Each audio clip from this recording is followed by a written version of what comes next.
Good morning. First of all, just a congratulations to Jasper and his incredible team for pulling together this gathering and for giving us in golf an opportunity to have this platform. Thank you. When I arrived in Hong Kong in 1984 to take up the post as golf correspondent at the South China Morning Post, the first modern-day golf course in China was just opening up. At that time, golf in Asia was very much a sport for the rich and the well-to-do. Some would argue that barriers to making the game more affordable and accessible still have not been adequately dismantled.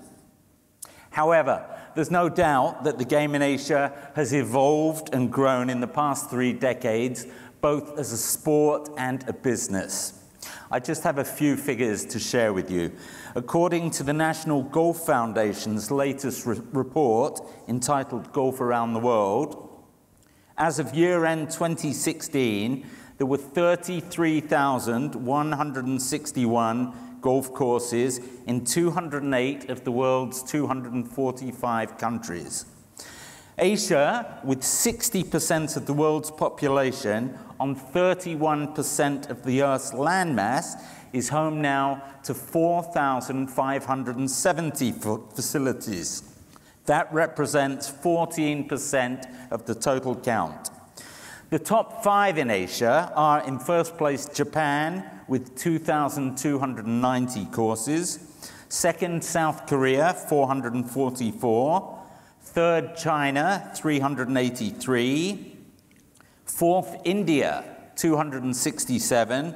And fifth, Thailand, 240. There are also 176 projects at various stages of design and construction, meaning Asia now claims 32% of all the new golf courses being built in the world today. Many of these are tied in with big resorts that are targeted at tourism, which is becoming a hugely lucrative segment, as many governments in Asia are discovering.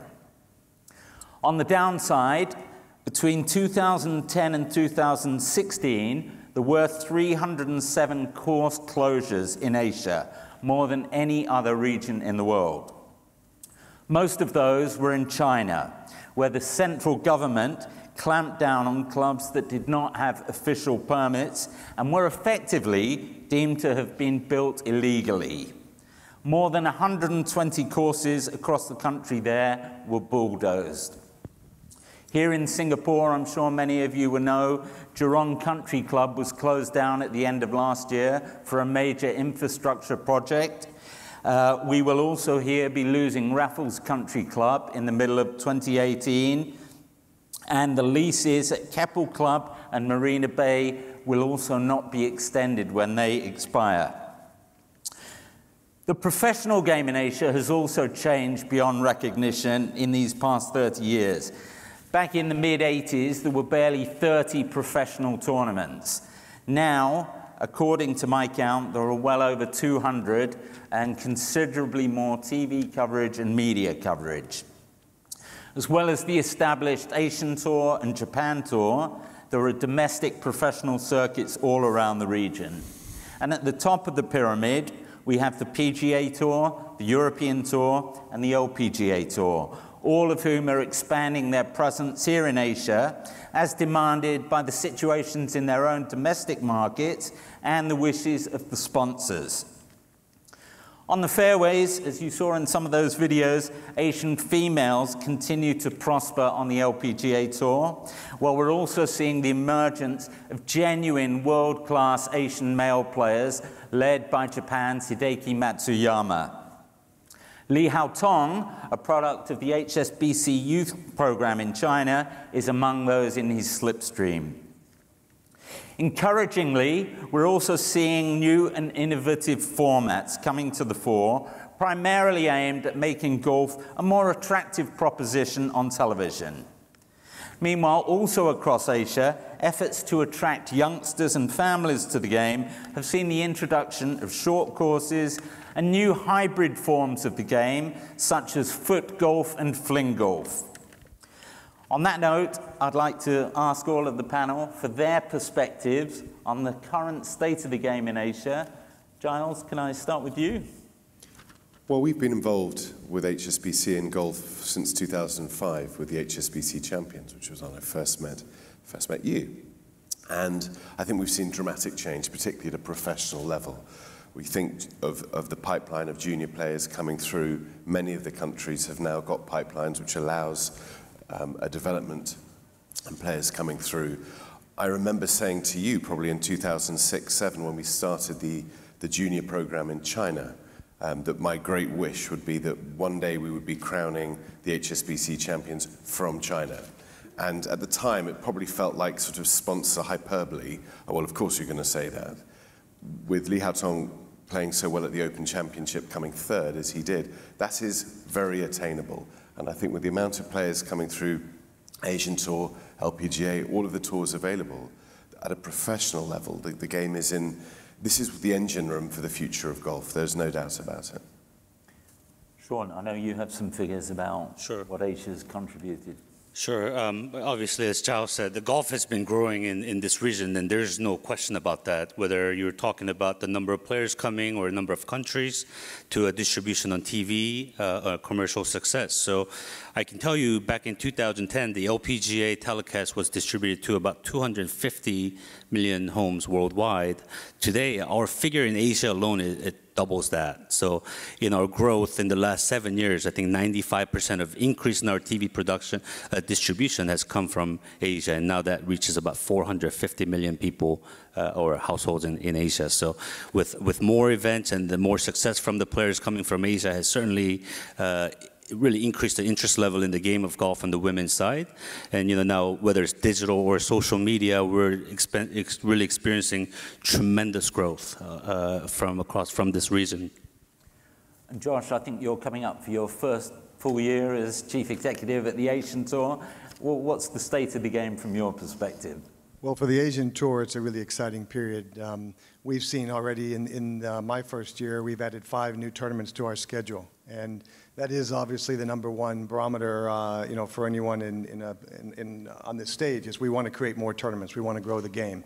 That's the #1 KPI that we have. So, look, I think that Asia is definitely the fastest growing region by far for golf. It's no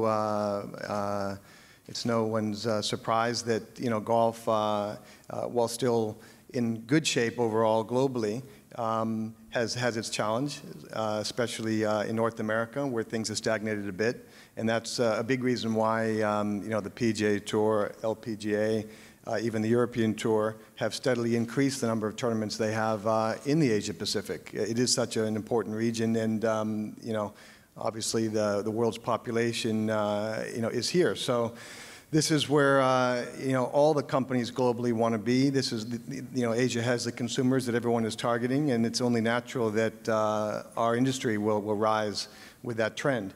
On to what Sean said, just from a pure numbers point of view, our TV, for the Asia Pacific is about 500 million, so very similar to LPGA.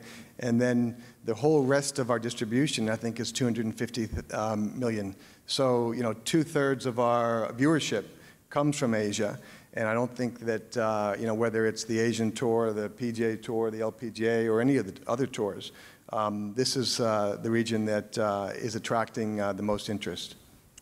Television, as you've all said, is obviously hugely important to the development of the professional game here.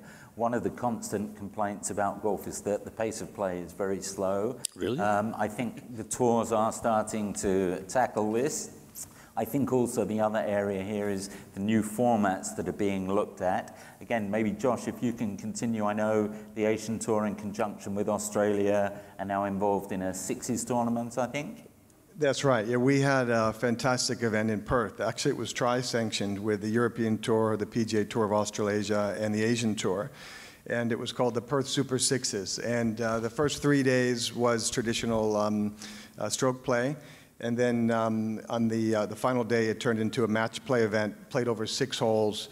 It was a really dynamic tournament. It was very well received all around the world and got huge TV ratings and following on digital, as well as there was so much talk on the world media about this event. So we're trying to do more events like that that are breaking the mold, whether that be more sixes events or more match play events, team events. The European Tour has also been very innovative to create a couple of team events, which they did earlier this year.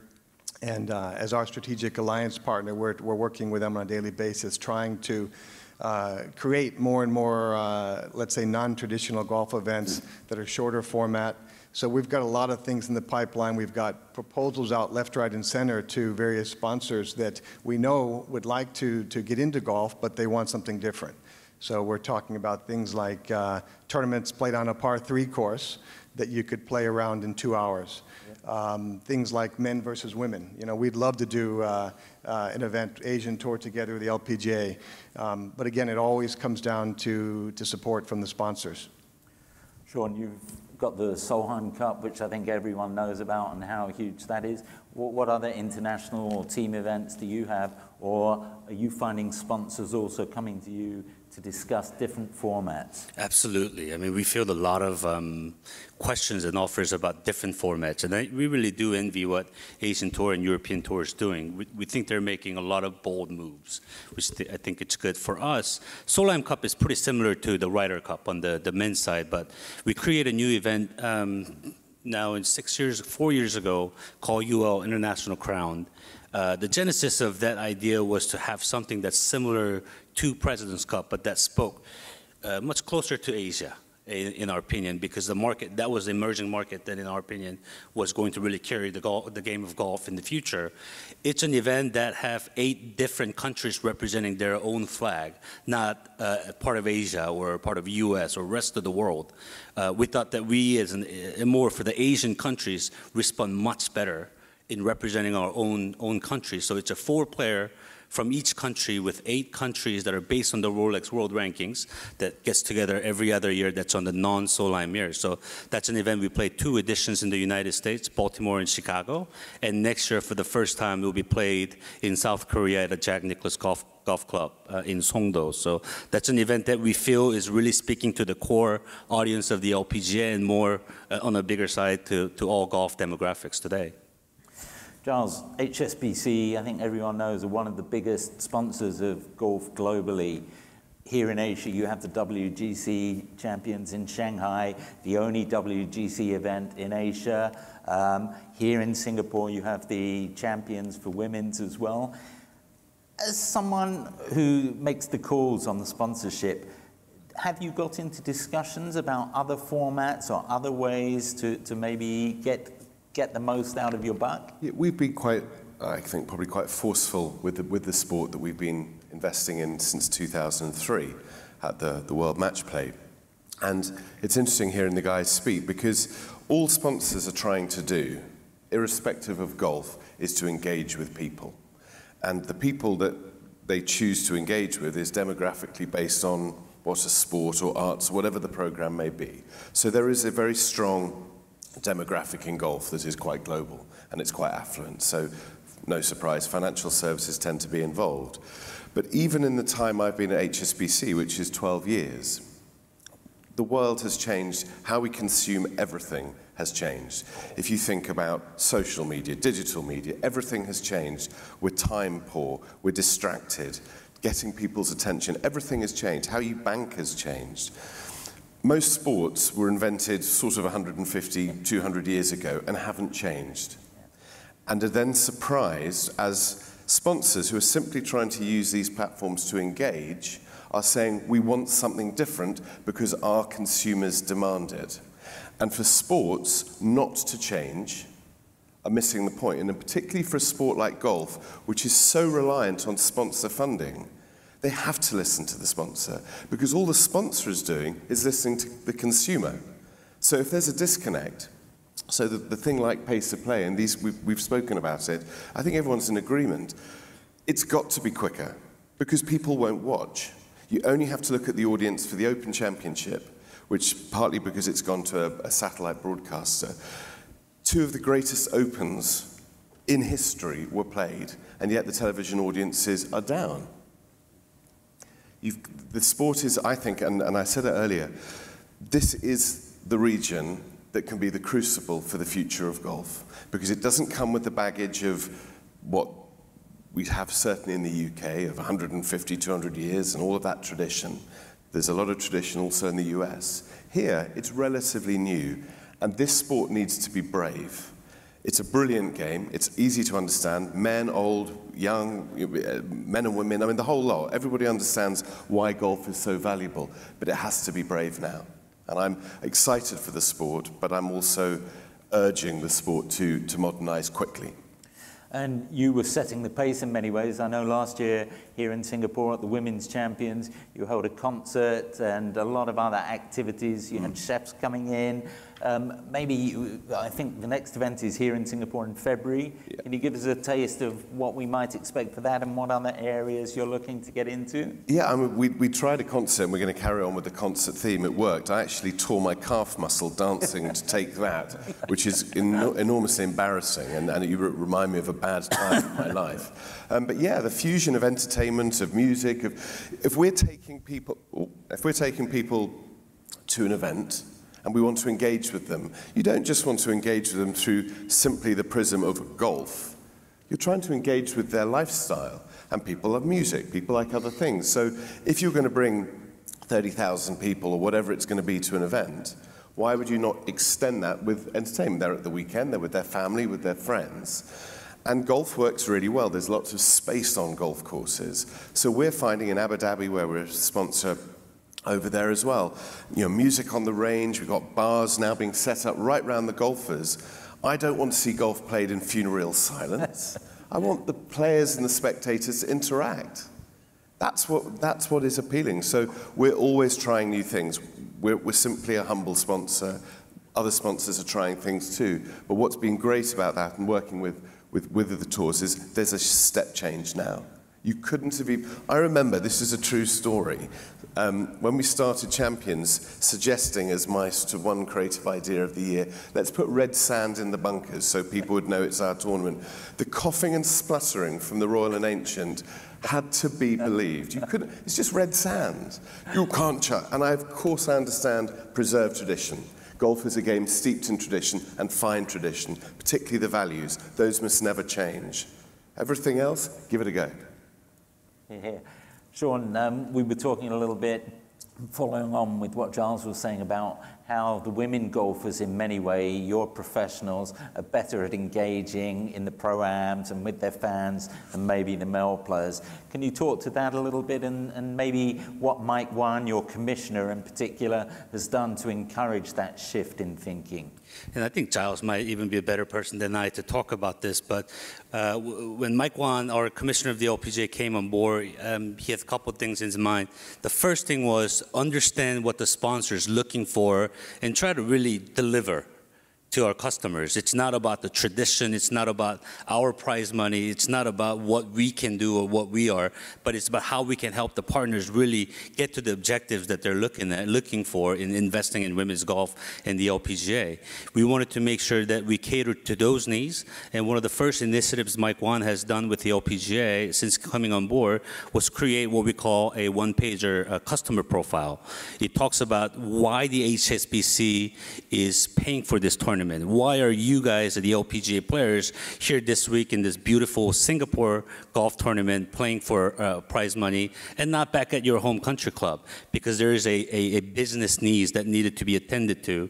And we talk about what their objectives are. We talk about what's really important for them and what they want to hear, the sponsor, from our players, whether through social media and other platforms. But I've got to interject on this. This is a true story. So I didn't know there was this one-pager that Mike Wan had created, and I remember after he joined as commissioner, that following our tournament, my ego went through the roof, if that's possible to go any higher, because I got all these emails from young, attractive golfers saying, thanks for a great time in Singapore, loved seeing you, and I think, oh, obviously it's the charm. Not a bit of it. They were made to do it. It's just broken my heart. No, we encouraged them, but it was totally the player's choice to do it or not. But, we do call that a policy. Yeah, it's a great policy. Josh, just taking a step further with you, how do you get across to your members of the Asian Tour to maybe be more proactive, to engage with the players they play with in the Pro-Ams, to be more media friendly? How do you get that message across? I think we're lucky in that sense, in that, you know, the Asian Tour, most of our players are just happy to have an opportunity to play week in, week out. You know, currently we have close to 30. I think we'll end this year on 29 or 30 events on our main tour, and then we have a development tour with a further 20 events. So, you know, we're an aspirational tour in that, you know, our goal is to reach, you know, 40 tournaments like the European Tour, like the PGA Tour.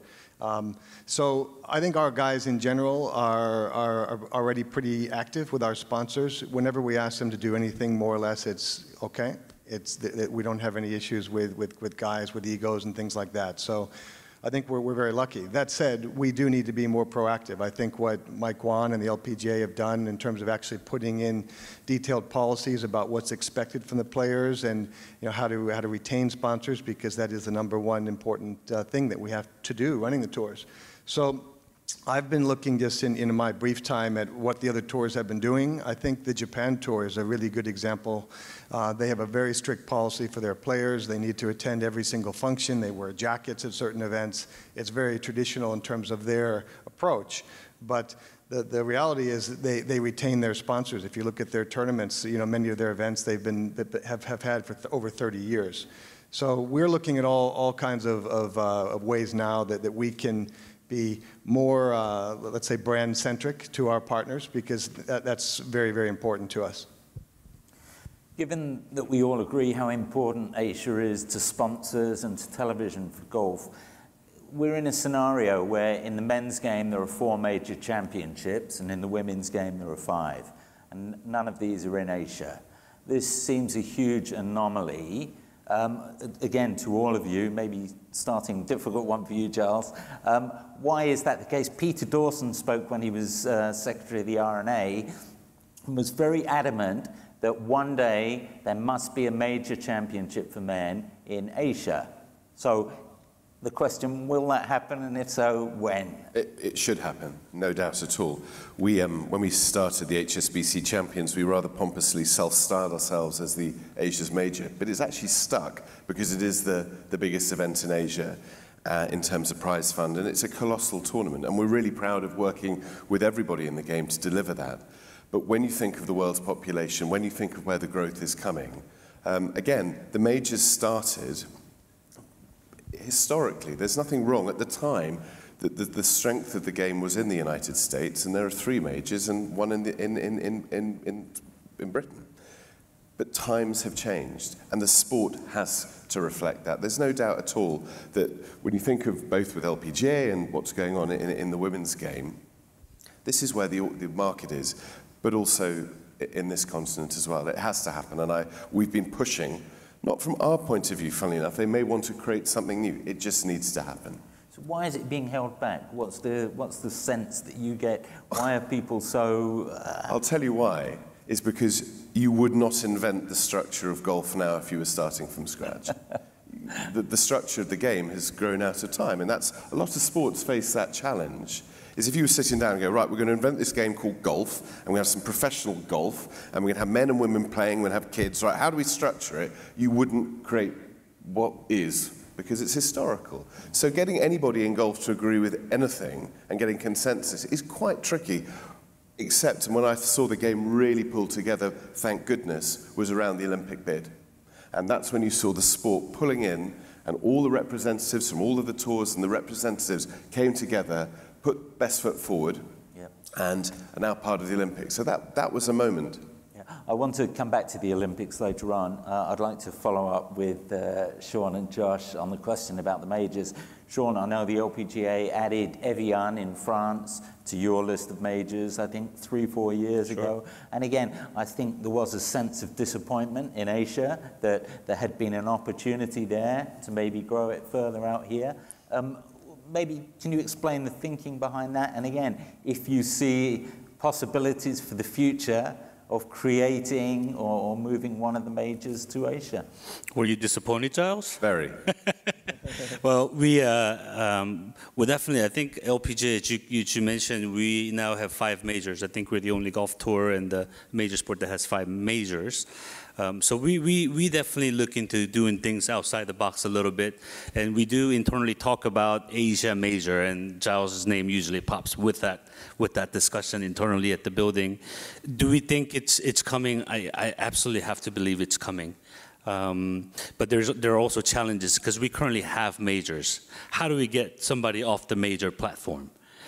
When we really decided to elevate the Evian as a platform to the major level, we looked at various different things. And this is not to talk negative about anybody else and what any other sponsors or events are doing, but Evian had been committed to the women's golf for some time, whether it's the purse level, the way they treat the players and the event with the TV production.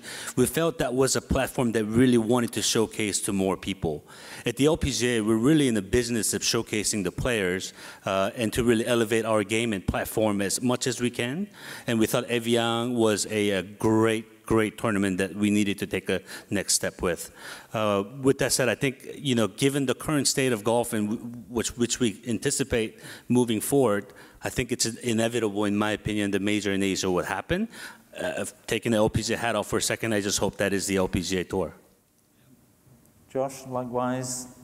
I think it's the same answer. I mean, of course, all of us would love to have a major event here. That's why we work here and live here. And so that's obviously the long-term objective. I think, in terms of a practical reality, golf is a game with so much history and tradition. And, the existing majors have been around for hundreds of, over 100 years in some cases. So it's very difficult to just say that we're going to create one here. I think you need to look at expanding the golf landscape. And I think on the men's professional side, the closest that we have are the WGCs. And, as Giles and HSBC have proven, we can hold a world-class event here with a purse level the same as the majors or at the same level, with all the best players here run at the highest level. So that's, as I see, the opportunity. So the Asian Tour is one of the 6 members of the International Federation of PGA Tours. We get together, and the key, one of the key parts of that agenda when we have our federation meeting is about the development of the WGCs. And the PGA Tour has done a great job taking the lead on the WGCs. Obviously, we have 3 events some years and 4 on the odd years for the WGCs, and of which one is in Shanghai. And I think that would be the most logical place, would be to expand the WGCs, because people who follow golf, they recognize that those tournaments essentially are the additional majors in terms of the makeup of the field, of the purse, and the way that those tournaments are run. It's interesting with the way fans consume sport, is everybody wants hierarchy, and they want to know, they need this sort of roadmap of what, and we have that, and think of any sport, and you have leagues, and then we have World Cups, or whatever it may be, you understand the pecking order. And I think Josh makes a great point, is that whether it's a WGC or whatever it's called, I think tennis has done a much better job of creating a hierarchy of the bigger events and the smaller events. And of course, the smaller events have smaller prize fund, which means different players are playing. But it's actually aimed at the sponsor and sponsors' budgets. And if you want the biggest events, you pay the most and you get the best players. So it's scaled. And I think that would be the logical place for a global tour, with the tours represented, but people understanding, oh, I'm switching on this event and I understand where it fits within the status quo. Having maybe just 4 majors isn't enough, maybe is the point. Exactly. So I think it's about scale, and certainly we have the interest and the desire to have more big events in Asia. So I think that's what we've got to do, is put it in the existing framework, because we can never compromise the long history of golf. And the purists are always going to want to watch the existing majors. So we need to look at building on what we have. We have multiple Asian female major champions. With the males, we go back to Wai Yang. I think this is crazy to think, 8 or 9 years ago, where he beat Tiger down the stretch to win the PGA.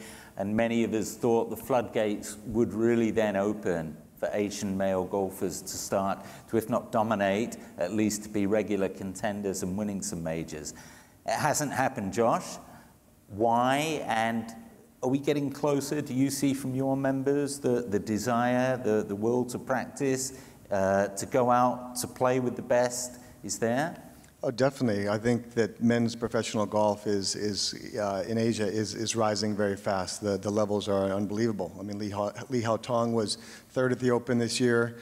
Anirban Lahiri was fifth in the PGA Championship in 2015. So it hasn't been that the Asian men have been lacking in opportunities. There have been some close finishes. Even this season, Hideki Matsuyama has been 14 or better in all 4 of the majors, including second in one of them. So Asian men are definitely knocking at the door. Yes, it's been a while since Wai Yang, but we have so many guys on our tour that have an unbelievable amount of talent.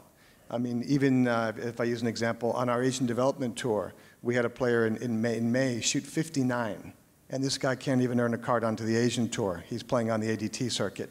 So there's an unbelievable pipeline of talent in Asia, and I do believe that it won't be long before we see another Wai Yang winning a major. It's also a really difficult game. It is. I can't do it. I've seen you play. We've talked a lot about the professionals, but going back to Lee Hao Tong, the sense of pride I know you must have felt, Charles. Can you talk a little bit and tell the audience, yes, we all know HSBC sponsoring the biggest professional events, but you do so much more, specifically in China with your junior program over, I don't know, 10 years is it now? Yeah.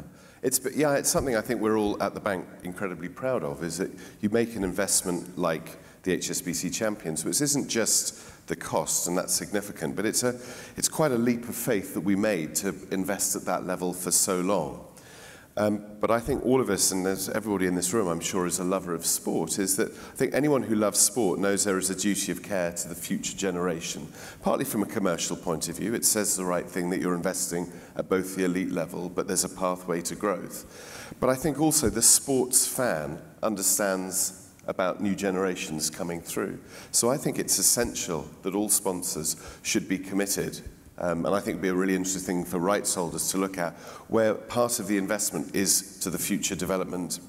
Because when Lee Hao Tong did so well at the Open, when he became 7th in our Champions tournament as well, knowing that I'd played, we put the CGA players in our Pro-Am and they play a hole as all of our guests are coming through. And I remember him because he's quite a memorable looking chap.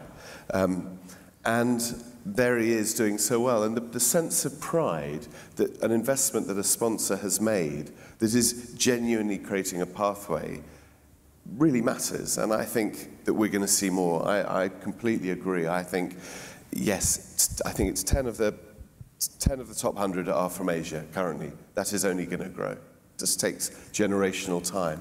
And it's happening. Very briefly, as tours, is there more that you could be doing to help to get youngsters involved in the game? Yeah, absolutely. We, when Mike Wan first came on board in 2010, we created an event called Founders Cup. And that event, for the first time in professional circuits of any sports, didn't have a prize money. But we play for the donation to a program called Gross Golf. So since that year, and actually in 2010, we had 5,000 members that we were touching, the junior young girls.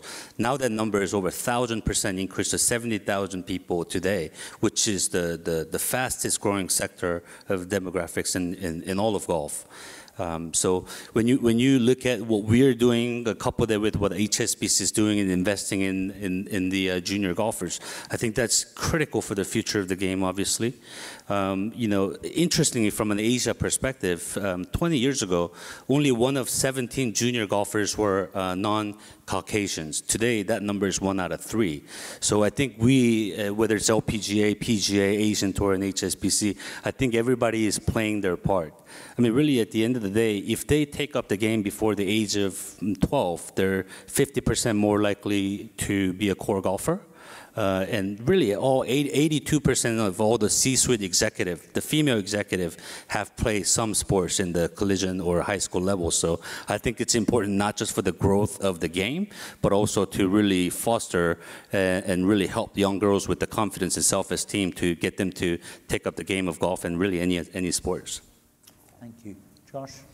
For the Asian Tour, we're trying to, I'd say, integrate a bit more with the amateur program to the professional ranks. So recently we made a partnership with the RNA, which we're really proud about. We announced it actually at the Open in July. And as part of that program, we will invite talented amateurs in the countries where we play our Asian Development Tour events, and we will give them slots into the professional event. So it's just creating a further pathway to try to bring the top amateurs along as professionals, as additional invitation spots, let's say, from a tour point of view, instead of having to rely on sponsors' invites or ranking or other ways to get into those tournaments. So that's something that we're just starting now, but we're really excited about it, and I think that will help hopefully develop, we'll see some of these unbelievably talented amateurs come through to the professional ranks through that program. Arguably, the biggest break that golf has had in the past 2-3 decades was being readmitted to the Olympics after 100 years. We heard yesterday from Alan Gilpin about the rugby and the rugby sevens being included and how that's helping to develop the game. We hear about cricket and 2020 being involved. And yet, here is golf reverting to the 72-hole stroke play format, not even mixed teams, anything. I guess, Giles, was it an opportunity missed? And going forward, is there an opportunity to amend it? There were reasons why they didn't for the first 2 Olympic Games. I've subsequently understood why they kept it to traditional 72-stroke play. I would love to see, I think everybody would love to see, the people who love golf, this is the one opportunity where golf can probably get rid of the shackles, go and play team golf. People love nationality. That's the whole point of Olympics, national pride. And to showcase the game of the best men and the best women playing together, that you can just see the camaraderie, and it would work so well. And it would work well for 2 reasons. One, it would work well on telly. People would watch it because they don't see it normally, therefore it's extraordinary and therefore it's compelling. But also it teaches the world that this is a sport about inclusion and actually demonstrates golf at its absolute best, which is young, as I said before, young and old men and women can play, and with the genius of the handicap system, everybody should be able to play together. They went for the Olympics to showcase the game to the world. So for God's sake, showcase it to the world would be I hope that will happen in years to come. Sean, Josh, you guys have a voice at the top table. Are there any pushes to change the format? I think it's certainly being discussed, and to Charles's point, there was a reason behind why we did what we did the first time. Well, not we, but why the game was 72. But I was actually in Korea during the time of the Olympic, and I was watching the telecast where Inbee Park won women's golf gold medal.